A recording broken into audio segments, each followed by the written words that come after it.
금년 새해 들어서 첫 수요 예배로 하나님 앞에 영광을 돌려드립니다. 지난 연말 계속해서 했던 바라봄에 대한 이야기를 합니다. 믿음은 바라보는 거거든요.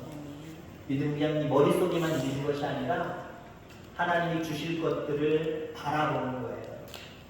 바라볼 때 바라보는 대로 역사하는 줄 분명히 믿습니다. 여러분 구원받았습니까? 아멘. 구원의 확신이 있어야 됩니다. 우린 영원히 죽을 수밖에 없었던 죄인입니다. 그런데 예수 그리스도의 은혜 가운데 우리는 모두 구원함을 받았습니다. 구원받은 사람들은 무엇으로 살아야 될까요? 무엇을 따라 살아가야 될까요? 같은 질문입니다만 우리는 믿음으로 살아야 되고 믿음을 따라 살아야 돼요. 세상 사람들처럼 살면 안 돼요. 구원을 몰라서 그래요. 자기가 구원 받을 수 있다, 받을 것이다, 구원의 기쁨이 뭔지 몰라서 믿음으로 안 살아요. 각자 자기 소견대로 살아갑니다. 근데 우리는 경험했잖아요. 구원의 은혜가 어떤 것인지. 자, 그렇기 때문에 우리는 일평생 동안 믿음으로 살아야 되고 믿음을 따라 살아가야 될 줄 분명히 있습니다. 하나님이 우리를 보실 때 뭘 보실까요? 성을 보실까요? 얼굴을 보실까요? 마음을 보실까요? 아니면 사는 정도를 보실까요? 뭘 보실까요? 하나님 다른 거 하나도 안 보십니다. 오로지 하나만 보십니다. 믿음을 보십니다. 우리의 믿음을 보시고 우리의 믿음에 따라서 역사해 주십니다. 믿음이 그만큼 있으면 큰 역사가 일어나는 거고요. 우리에게 믿음이 별로 없으면 작은 역사밖에 일어나지 않는 거예요. 그래서 하나님이 원하시는 것, 우리에게 원하시는 것, 또 금년 안에 시작하면서 우리 성도들이 간절히 원해야 될 것, 그것이 무엇일까요? 세상 사람들처럼 돈 많이 벌게 해주세요, 잘 되게 해주세요, 형통하게 해주세요, 뚫리게 해주세요, 열리게 해주세요, 엄청난 복을 받게 해주세요. 그거여서는 안 됩니다. 그건 부수적으로 주어지는 거니까 너무 거기에다 우리가 깊은 마음을 쏟아서 우리의 마음과 생각을 거기에 행겨치면 안 돼요. 우리는 간절히 소망해야 될 것, 하나님 나에게 믿음 주셔서 금년 안에 믿음으로 살게 하여 주옵소서 라고 우리는 구해야 되고요. 하나님도 우리 믿음의 자녀들, 구원받은 자녀들이 금년 안에 믿음으로 살아라 간절히 그렇게 원하시고 계세요. 금년에 돈 많이 벌었으면 좋겠다, 내가 너한테 돈 줄게, 그렇게 말씀하시면 얼마나 좋을까요? 왜 그렇게 말씀하시지 않아요? 우선 우리에게 가장 중요하게 우리에게 강조하십니다. 믿음으로 살아라, 믿음을 따라 살아라. 난 그것만 말할 거야, 다른 건 내가 더해줄게. 구체적으로 얘기 안 하셨어요? 그냥 더해줄게. 믿음으로만 살면 따라붙게 해줄게 라고 말씀하셨지 구체적으로 말씀 안 하셨습니다. 근데 확실하게 말씀하시는 건 그렇게 믿음으로 살아야 돼. 성경이 계속해서 우리에게 계속해서 반복하는 게 뭡니까? 믿음으로 살아야 거예요. 믿음으로. 자꾸 왜 인물들 등장시켜서 어떤 이야기들을 합니까? 선지자들 등장시켜서 자꾸 왜 말씀만 합니까? 모든 말씀의 초점은요, 믿음으로 살아라, 믿음으로 살아라. 이렇게 결론 지을 수가 있어요. 금년 안에 여러분 믿음으로 살기를 주의 이름으로 축원합니다. 믿음으로 살아요. 구원받은 하나님의 자녀들은요, 오로지 믿음으로만 살아가게 되기를 주의 이름으로 축원합니다. 자, 우리의 관심이 믿음이어야 되는데, 근데 사탄은요, 우리의 믿음을 쓰러뜨리려고 해요. 빼앗아가려고 해요. 왜요? 성도가 믿음으로 살아가는 것만큼 사탄에게 스트레스는 없거든요. 그냥 돈 많이 벌어서 떵떵거리고 사는 건 사탄 안 부러워해요. 그냥 내버려둬요. 그러다가 어차피 지옥 갈 거니까, 자기들이 있는 지옥을 못 보니까 신경 안 써요. 근데 믿음으로 살면 자기들이 있는 지옥으로 안 오고 하나님이 계신 천국으로 가니까 거기에 배 아파요. 그게 속상해요. 그렇기 때문에 사탄은 계속해서 우리의 믿음을 연약해지도록, 쓰러지도록 빼앗아 가려고만 애쓰는 모습을 보게 됩니다. 자, 예를 들자면 베드로에게 예수님을 3번 부인할 수밖에 없는 상황을 주었지요. 물론 하나님이 주셨다고 표현할 수도 있지만 악한 마귀가 유혹했다라고도 볼 수 있습니다. 자기가 원하는 상황이 아니에요. 자기가 3년 동안 따라다녔던 예수님이 자칭 유대인의 왕이라고 하면서 뒤집어 씌워서 끌고 가잖아요. 십자가 형틀에 세우잖아요. 난감하게 생긴 거예요. 지금 곤란하게 생긴 겁니다. 큰 시련이 온 겁니다. 큰 난간이 온 겁니다. 그걸 이겨내는 믿음이 베드로에게 있어야 되는데 베드로에게는 없습니다. 왜 없을까요? 사탄에게 뺏긴 거예요. 그 짧은 시간 가운데 사탄에게 뺏긴 거예요. 그러니까 뭐라고 얘기할까? 난 예수 몰라. 저 사람이랑 같이 있지도 않았어. 무슨 소리야? 한마디로 예수님을 부인하지요. 믿음이 없었기 때문에, 사탄에게 빼앗겼기 때문에 결국은 그 시련, 그 난간을 극복해내지 못하는 그런 모습들을 바라보게 됩니다. 자, 그럼에도 불구하고 베드로는 영원히 실패자가 되지 않았지요. 나중에는 엄청난 큰 사도가 되는 모습을 보게 됩니다. 하나님의 기회 쓰시는 도구가 되는 모습을 보게 됩니다. 어찌됐든 간에 베드로가 그런 시련을 겪으면서 시리에 빠져있을 때 예수님이 그에게 말씀하셨습니다. 누가복음 22장 31절 이후의 말씀을 보면은 시몬아 시몬아, 베드로의 이름이 시몬이죠. 베드로야 베드로야, 보라 사단이 이를 까무르듯 하려고 너희를 청구하였으나, 사탄이 너희의 믿음을 흔들려고 떨어뜨리려고 계속 흔들어 제꼈다는 거예요. 사탄은 그렇습니다. 우리의 믿음을 노려요. 자꾸 시련을 줘서, 어려움들을 줘서, 난간을 줘서 우리의 믿음이 우수수수 떨어지게 만들어버려요. 쉽게 만들어버려요. 그렇게 하였으나 내가 너를 위하여 내 믿음이 떨어지지 않기를 기도하였노니. 지금도 하나님은요, 하나님 보좌 앞에서 우리 성도들의 믿음이 떨어지지 않기 위해서 기도하세요. 여러분, 돈 많아지게 해달라고 하나님 기도하는 게 아니라 여러분의 믿음에서 떨어지지 않기를 하나님이 간절히 중보기도 하신다는 거예요. 너는 돌이킨 후에 내 형제를 붙게 하라. 그 밀가부릇하는 사탄의 흔들림 속에 믿음을 단단히 지킬 뿐만 아니라 지킴으로 인해서 옆에 있는 다른 성도들의 믿음도 함께 붙들어줘라. 여러분, 그렇습니다. 하나님이 우리에게 바라는 것은요, 믿음이 성장하는 거고, 그 성장을 통해서 연약하게 쓰러지는 그 어떤 다른 사람들을 붙들어 주는 것까지 하나님 그렇게 기대하고 계십니다. 그래서 우리의 믿음은 더 뜨거워지고 단단해지고 자랄 뿐만 아니라 옆에 있는 지체들까지도 믿음으로 인도해 줄 정도가 되어야 됩니다.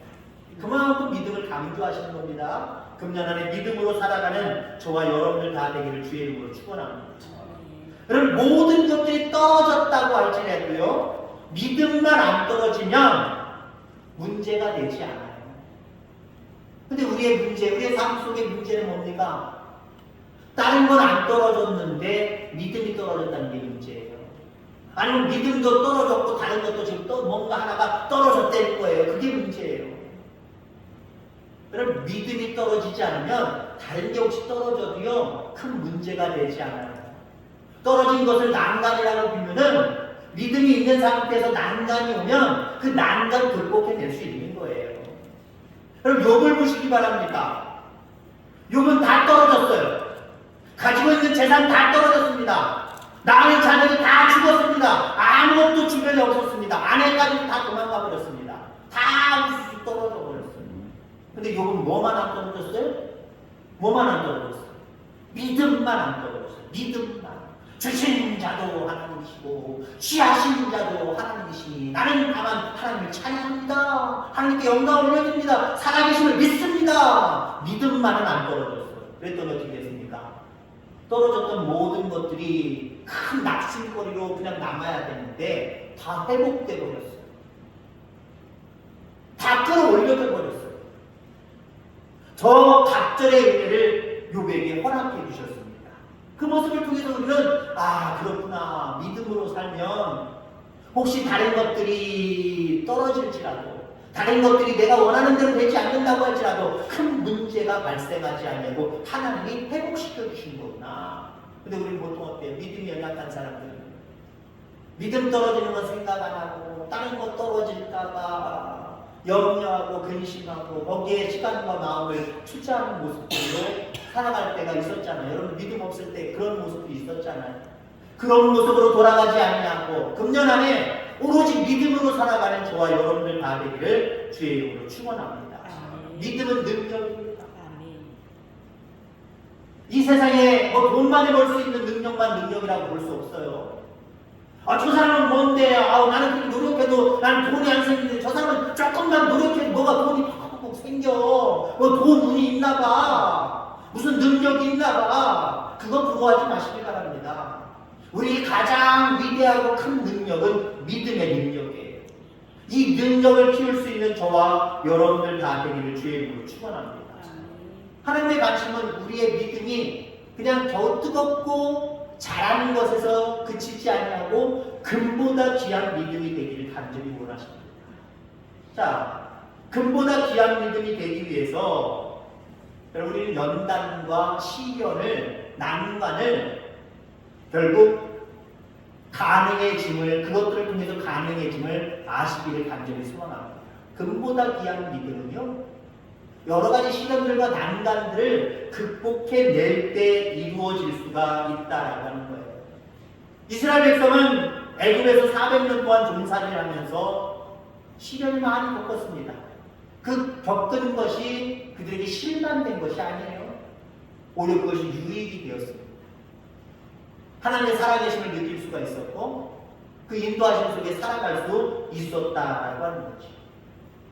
자, 하나님은 이스라엘 백성들이 직면한 난관을 돌파할 수 있는 돌파할 수 있게 하는 인물을 미리 준비시켜 놓으셨습니다.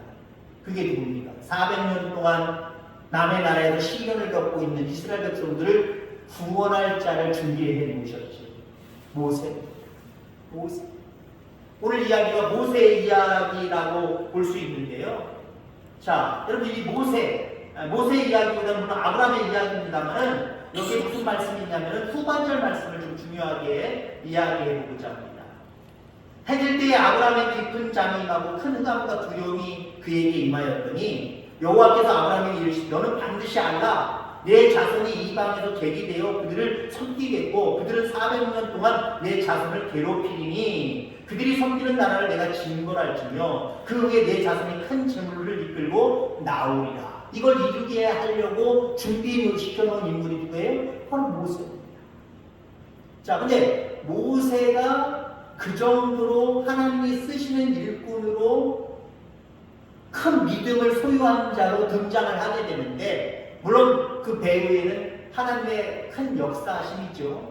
하나님의 역사를 빼놓고 나머지는 사실 얘기 안 해도 상관이 없어요. 근데 모세가 그 정도의 믿음을 갖는 모습을 바라볼 때 그의 부모의 믿음을 우리가 하찮게 여길 수가 없어요. 그의 부모들의 믿음이 결국 아브라함을 만들어냈다. 모세를 만들어냈다. 이렇게 이야기할 수 있는 겁니다.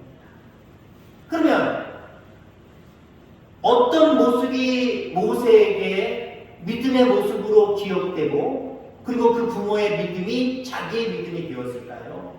우선 그 부모들의 믿음은 어떤 믿음이냐? 우리 참고 성경은 히브리서 11장의 말씀입니다. 23절 말씀부터 길게는 30절까지의 말씀, 이 말씀이 두 주제의 말씀인데 자, 그의 믿음, 모세의 믿음을 이야기하고 있습니다. 모세의 믿음을 이야기할 때 먼저 부모의 믿음을 이야기하고 있거든요. 히브리서 11장 23절을 여러분들 보면은 이런 말씀이 있습니다. 믿음으로 모세가 났을 때에 그 부모가 아름다운 아이를 보고 석 달 동안 숨겨 왕의 명령을 무서워하지 아니하였으며 여기서 무슨 모세의 부모님의 믿음을 발견하게 되나? 난 못 발견하겠는데? 라고 이야기할 수 있겠으나 오늘 말씀을 통해서 히브리서의 말씀 그리고 본문의 말씀을 통해서 여행에서 위대한 지도자 400년 동안 고통받는 이스라엘을 이끄는 영도자 모세가 되기 위해서 그의 부모의 믿음이 얼마나 모세에게 영향을 끼쳤는지, 그래서 이 부모의 믿음은 어떤 믿음인지 구체적으로 살펴보고자 합니다. 우선은 잠재력을 보는 믿음이 있었습니다. 여러분, 우리의 믿음 속에 우리의 믿음을 자라게 하는 것 중에 우리의 믿음은요, 잠재력을 보는 눈이 있어야 돼요. 잠재력을 보는 눈이 있어요. 오늘 여러분들, 모세가 태어났을 때에 모세의 모습을 보는 모습을 보시기 바랍니다. 그의 부모들이 그의 준수함을 보았다 라고 이야기를 하고 있습니다. 준수함을 보았다. 특별함을 보았다는 거예요. 각별함을 보았다는 거예요. 이건 하나님의 시야를 가지지 않으면, 믿음의 시야를 가지지 않으면 도저히 볼 수 없는 겁니다. 여기서 말하는 그냥 그 아이의 그냥 아름다운 이쁨, 멋있음, 이걸 보았다. 그럼 당연히 부모로서는요, 왕의 명령은 히브리 사람들 2살 이하의 아이들은 다 죽이라고, 태어난 아이들 다 죽이라고 얘기했거든요. 근데 지금 몰래 키우는 입장이잖아요. 어떤 부모가 그 핏덩이를, 그 생명을 죽이고 싶겠습니까? 자기 2세들로 태어난 그 아들을 누가 죽이고 싶겠어요? 그러니까 그 아이의 특별함을 보고 몰래 키웠다, 이렇게만 생각하면 안 돼요. 여기에 준수함을 보고라고 하는 것은 하나님의 시야로 보는 그 시야를 가지고 그 아이를 보았다. 그 준수함은요, 단순히 생명 있는 내 아들로서의 준수함만을 얘기하는 게 아니에요. 오늘 본문에도 나오지만, 히브리에서도 나오지만, 하나님이 그들을 인도할 지도자를 세우겠다고 말씀하셨거든요. 그 자녀가 아닌가, 그 인물이 아닌가 라고 바라보는 그 시선, 하나님의 시선이 모세의 부모의 마음속에도 그러한 시선이 있었다는 겁니다. 여러분, 하나님의 말씀의 시선, 하나님의 시선이잖아요. 그죠? 이 시선이 여러분들의 시선이 되기를 주의 이름으로 축원합니다. 그게 믿음이에요. 하나님 말씀을 주야로 묵상하기도 하고 읽기도 하면서도 내 시야는 세상 사람들처럼 판단되고 그렇게 결정 짓는다. 그건 믿음 없는 거예요. 정말 믿음의 사람은요, 하나님의 시야를 가지고 생각하는 게 달라요. 보는 게 다르니까 당연히 생각하는 게 다른 거예요. 뭘 봅니까? 세상 사람들이 현실을 봅니다. 현실만 보니까 안 된다라는 말을 하게 됩니다. 그런데 여러분들, 그리스도인들은요, 구원받은 믿음의 사람들은요, 현실의 눈이 아니라 하나님이 예비해 놓으신 그 이후에 며칠이 될 수 있고 몇 년이 될 수 있고 몇십 년이 될 수 있고 이후에 이 영혼이, 이 사람이, 이 사건이 어떤 모습으로 되어져 갈 것인가, 이 잠재력을 보는 것이 믿음입니다. 그럼 이 잠재력을 볼 수 있는 눈이 열려지게 되기를 주의 이름으로 축원합니다. 자, 근데 모세의 부모님의 믿음은 도대체 어떤 믿음이기에 모세에게도 영향을 줬느냐? 두려움을 극복하는 용기의 믿음이 있었습니다. 믿음의 사람인데 두려워한다. 늘 걱정 속에 휩싸여 살아간다. 이건 믿음이 없는 거예요. 어떤 그 상황이 닥칠 때 그 순간을 무서워할 수 있어요. 무서움이 없을 수 있다는 거 아니에요. 어떻게 예수 믿는 사람이 무서워해? 아니, 무서울 수 있는 거예요. 근데 우리는 무서워하지 않는 사람이 아니라 무서움을 극복하는 용기가 있는 사람입니다. 여러분들, 왕의 명령이 떨어졌어요. 더군다나 지금 이스라엘 민족은 요셉 이후에 들어오긴 들어왔지만 시간이 지나면서 말 그대로 애굽의 노예잖아요. 애굽의 노예. 자기 나라가 아닙니다. 신분도 노예 신분입니다. 근데 그 나라의 왕 바로가 명령을 내렸어요. 히브리 민족 중에 아이가 나오면 남자아이는 다 죽여버려라. 거기에 대한 상응한 어떤 벌들이 분명히 있겠죠. 감춰주거나 누군가가 도와줘서 감춰주게 한 사람이거나 직접적으로 자기의 아들을 감추거나 몰래 키우면 어떤 벌이 주어진다는 거 분명히 있었을 겁니다. 아이의 생명도 이 민족들이 커갈 걸 생각하면서 바로는 죽여라! 라고 명령 내린 사람이 그 명령을 따르지 않을 때 어른들이라고 할지라도 노동력에 어떤 가치가 있는 어른들이라고 할지라도 바로가 어떤 명령을 내렸을까요? 성경이 구체적으로 나오지 않지만 그렇게 했다가는 그 집안 다 몰살시키라 이렇게 얘기하지 않았을까요? 그 사람뿐만 아니라 그 집안을 다 몰살시켜라 라고 이야기하지 않았을까요?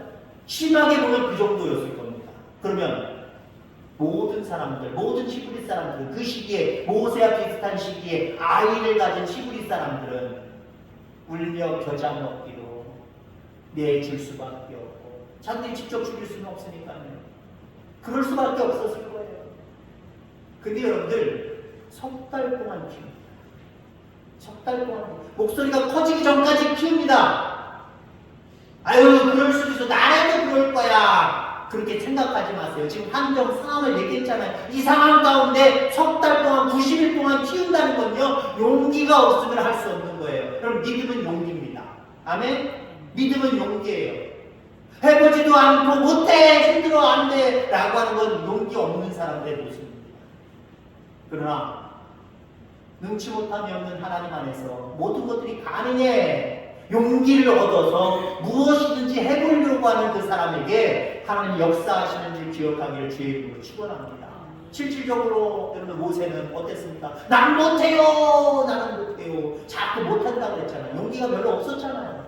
그러함에도 불구하고 하나님이 그와 함께 하신 여러 가지 징표를 통해서 믿음이 자라니까 이제는 여러분들 하나님 말씀하실 때마다 첫 번째부터 10가지 재앙 그게 여러분들 보통 재앙입니까? 자기에게 모세에게는 그런 능력 전혀 없어요. 근데 하나님이 말씀하실 때마다 예 알았어요. 하나님대로 지시하는 대로만 가서 행동하니까 놀라운 기적들이 10가지 기적들이 베풀어지잖아요. 이건 모세의 능력이 아니에요.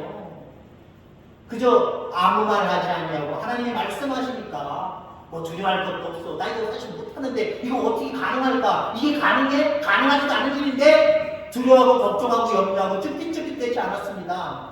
하나님 말씀하시는 대로 가서 그냥 행동했을 때 그대로 되어지잖아요. 이게 믿음이거든요. 어떤 것인지 금년 안에 별로 두려워서 못하는 일들이 없기를 주의 이름으로 축원합니다. 주님의 능력을 믿고 어떤 일이든지 용기 있게 감당할 때에 그 일들이 그대로 이루어지는 역사가 있겠기를 주의 이름으로 축원합니다. 모세의 부모의 믿음은 또 어떤 믿음일까요? 하나님에게 맡긴 후 어떻게 되느냐까지 보는 믿음을 가지고 있어요. 여러분 우리도 마찬가지예요. 하나님 앞에 맡기는 건 잘 맡겨요. 근데 하나님께 맡기는 것으로 가지고 믿음을 다 이야기할 수 없습니다. 거기에 그 맡긴 것들이 어떻게 되는지 끝까지 바라봐요. 끝까지 바라봐요. 자, 3개월 동안 키우니까 아이가 이제 젖을 먹으면서 그만하고 쑥쑥 크겠죠. 아이 때는 쑥쑥 크잖아요. 목소리도 커졌을 겁니다. 울음소리가 이제 바깥으로 나갈 수밖에 없는 상황입니다. 그러니까 어쩔 수 없이 갈대 상자를 만들어서 나일강에 뛰어보냅니다. 그건 여러분들 모세의 부모가 아유 3개월 동안 그래도 얼굴 보고 키웠잖아. 어쩔 수 없어. 에이 죽어도 그만이야. 포기가 아니에요. 포기가 아니라는 걸 어떻게 알 수 있습니까? 그의 모세의 누이를 딸려 보내잖아요. 미리암이 쫓아갑니다. 갈대 상자를 옆에서 무트에서 쫓아가요. 그거 누가 시킨 거예요? 모세 부모님이 시킨 거예요. 갈대 상자에 넣고 하나님한테 맡긴 거예요. 맡기고 그 맡긴 그 아이가 어떻게 되나 미리암아 따라 쫓아가봐라. 쫓아갔어요. 쫓아갔는데 마치 그 모세가 둥둥 떠가는 쪽에 바로 공주가 와서 목욕을 하려고 그랬지요. 아이를 발견합니다. 히브리 사람인가 금방 알았을 거예요. 그럼에도 불구하고 그 공주의 마음 가운데 불쌍히 여기는 마음을 하나님 허락해 주시고 그를 자기 양자 삼으려고 데리고 와서 키우면서 뭐까지 얘기합니까? 이 아이를 키우려면 젖을 먹여야 되는데 3개월밖에 안 된 아이니까요. 젖을 먹여야 되는데 젖 먹일 수 있는 유모를 하나 구해와라. 그때 여러분 미리암이 따라 나온 등잔에서 내가 소개시켜 드릴까요? 그래서 소개시켜 준 사람이 누구예요? 모세 생모잖아요. 여러분, 하나님의 역사하심입니다, 여러분들. 우리가 흔히 그런 말을 해요. 어떻게 그게 이루어졌어? 어떻게 그게 됐어? 라고 이야기할 때 우리는 어떤 사람들이 이렇게 얘기할 때가 있어요. 어떻게 하다 보니까 그렇게 됐네? 그럴 때가 있을 겁니다. 여러분들, 만약에 미리암을 딸려보내지 않냐고, 아이고 이제 죽으면 죽는 거지, 갈대상자에 보내면서 에휴 물로 하늘의 뜻이야, 하나님 알아서 해주세요, 하나님 맡깁니다. 그리고 딱 했는데 나중에 이 아이가 성장을 해서 40세가 되어서, 아니면 30대도 상관없어요, 생물을 찾아고 아버지를 찾아갖고 내가 그때 당신들이 갈대상자에 떠내보낸, 하나님 앞에 맡겨서 떠나보낸 그 아들입니다. 마치 요셉이 형들에게 그렇게 등장했던 것처럼 모세도 그렇게 등장하지 않을 수 있었을까요? 그런 거 우리가 상상해 볼 수 있잖아요. 그때 여러분들, 어떻게 내가 살았니? 어떻게 내가 살았니? 아이고, 감사한 일이다. 그 정도 갖고 하나님 만족 안 하세요. 어쩌다가 그렇게 됐구나, 하나님 만족 안 하세요. 하나님 여러분 욕심 있는 분이에요. 하나님의 영광에 대해서 욕심 있는 분이에요. 하나님의 자녀들이 이렇게 맡기고 지켜봤더니 하나님이 하셨네? 하나님이 하셨습니다. 이걸 바라세요. 근데 우리가 지켜보지 않으면, 뭔가 응답이 된 상태로 왔을 때 어떻게 하다 보니까 됐네? 하나님의 영광이 안 올라가요. 어떻게 하다 보니까 됐네? 이거 가지고 하나님 만족 안 하신다니까요. 내가 하나님 앞에 맡기고 기도하면서 지켜봤더니 됐네요. 역시 하나님이십니다. 하나님이 하셨습니다. 여기까지 하나님이 기대하시는 거예요. 이게 믿음입니다. 그냥 막연히 맡겨놓고 어떻게 하다 보니까 됐네?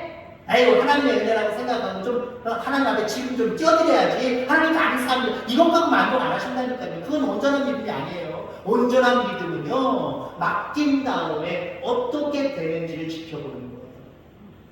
여러분, 엘리야가 3년 반 동안 비가 내리지 않았을 때 아합에게 과감하게 이제 내일 이맘때쯤에 큰 비가 올 겁니다. 그러면서 혹시 안 되니까, 나 빨리 도망가 있어야지. 도망갔습니까? 아합이 여기서 멀리 떨어져 도망갔습니까? 혹시 내일 요맘때쯤 비가 오면 어떡하지? 하나님 앞에 비 오기를 간절히 밤새도록 기도하면서 이른 아침부터 사안에게 얘기하잖아요. 저 먼 바다를 쳐다봐라. 뭐가 보이니? 아무것도 안 보이는데. 또 질문하고 7번째 손만한 작은 구름이 저쪽에로부터 옵니다. 됐다. 하나님 역사하신다. 여러분들, 우리는요 거기에서 엘리야처럼 하나님 비가 오게 하실 줄 믿습니다 하고 안 쳐다볼 수 있는 거예요. 그건 50점짜리 믿음이에요. 비가 올 줄 믿습니다 하고 하늘을 쳐다보는 거예요. 비가 어떻게 옵니까? 먹구름이 몰려와야 비가 옵니까? 먹구름이 몰려올 것을 믿으면서, 하나님을 맡겼으니까 믿으면서 저 하늘을 쳐다봤던 거예요. 왜 이런 이야기가 있잖아요.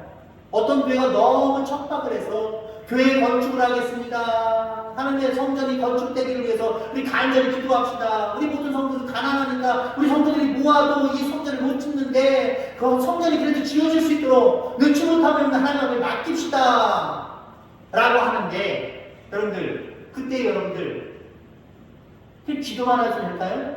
안 된다는 거예요. 어떤 교회에서 오랫동안 3년 반은 아니지만 오랫동안 비가 안 와서, 지금이 아니면 여러분 수십 년은 비가 안 오면 농사 제대로 못 짓잖아요. 비가 오게 하여 주옵소서. 그래서 한 주일을 정해서 하나님 앞에 지우 예배를 드리기로 했습니다. 하나님 기다려 달라고 간절히 기도하는 그 주간으로 정하고 기도하기로 작정을 했습니다. 그 주일날 많은 사람들이 그 대학 끝에서 주님께 왔는데 어떤 아이가 우산을 들고 드리는 거예요.